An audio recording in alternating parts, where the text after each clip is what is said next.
Hi, I'm Justin. I'm from Sydney. I grew up in Sydney. I met Daniel doing the Sydney Symphony Fellowship program, and I met Vicky when she was in Sydney the year after that.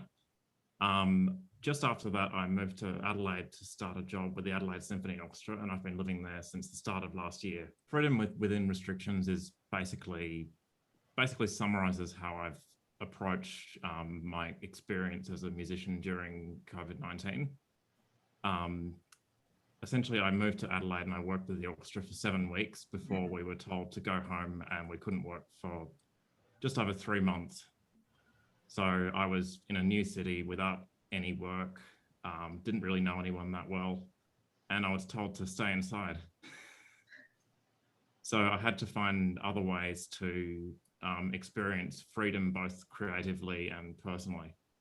Well, this project kind of came about with the idea of performing an arrangement of Bach's Chromatic Fantasy that I actually made during the lockdown. Because I hadn't been able to perform for so long, I tried to think of a different way I could create some music and do something, achieve something tangible. So I created the arrangement, and it's still not to this day been performed. So this is the first time it's been aired publicly. So this sort of started as an opportunity to perform that. And I started thinking about what was the underlying idea behind that. And it was trying to find different ways of being free and creative when the normal ways to do that are not possible. When I was thinking about the programming for this, I started contemplating the nature of the Bach as a piece.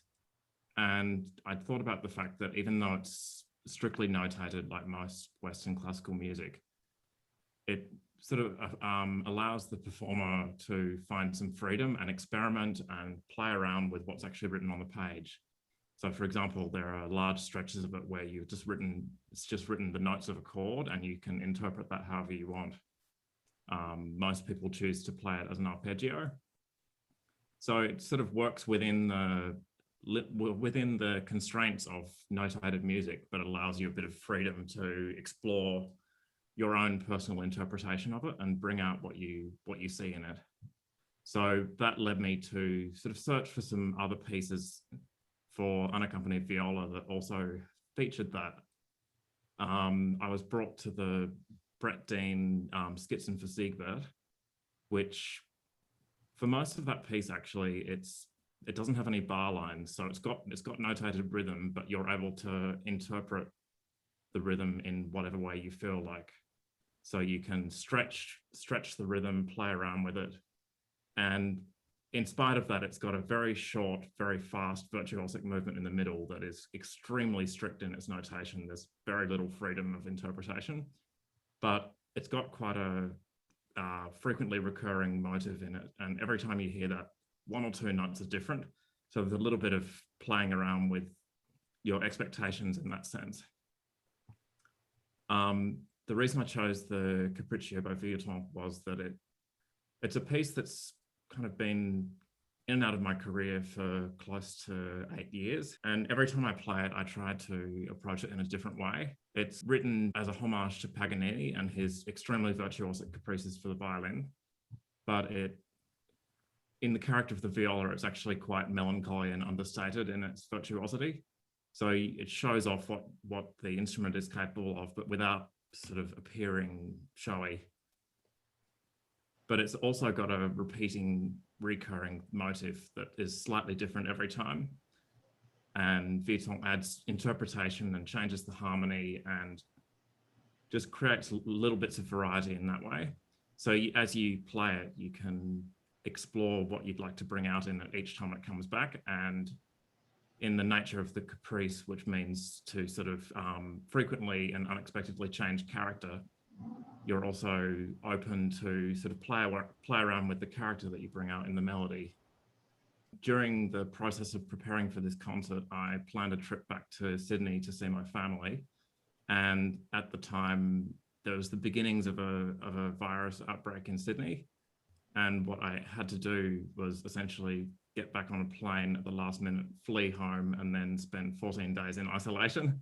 So in a sense, in a quite fitting sense, actually, the whole process of filming and recording for this was disrupted by COVID-19, and I had to adjust my plans and reschedule everything to fit around that. So I actually recorded the bark from in my apartment in isolation.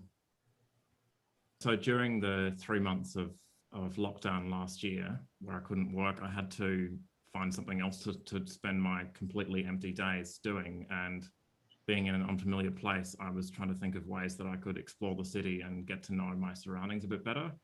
I started out doing hiking, but it took a long time. And then I sort of gradually transitioned to cycling as a way of well, finding new places. And for me, cycling, I usually take long, windy and quite steep roads up into the hills, where although you're on a road, you don't feel like you're on a road because you're surrounded by nature and beautiful views and other cyclists who are also experiencing the same things.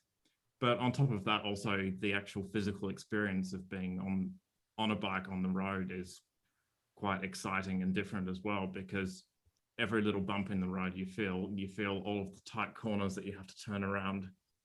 So you're actually experiencing your environment physically as well as visually. The experience of being limited to roads, but being able to experience things beyond the road ties in nicely with the idea of freedom within restrictions. For me, I've had to explore ways other than performing to a live audience of making music. And this is a great example of that, where during the early stages of the pandemic, lots of people created online concerts, but most of them, you felt like you were just watching a video recording of a live concert. And actually what this Fable Art series has allowed me to do is to think outside of that and create an online concert that's a bit more of an immersive experience. And you don't just feel like you're sort of looking through a camera at a live concert, but you're actually much more involved in the whole process of experiencing music, which is a nice way to sort of make up for the intimacy that is lost by not being in the room during a live concert, because you lose a lot of the sort of collective experience and the interaction between the audience and the performers in a recorded concert. But this is a great way to regain that, actually. I would like for other musicians, for a start, to also take away the idea that they can think outside of just the square of a single camera filming a live concert. And I'd like or the audience in general to see if they can find ways to be free within the restrictions that we're all experiencing in our daily lives at the moment, and to find hopefully some happiness from that.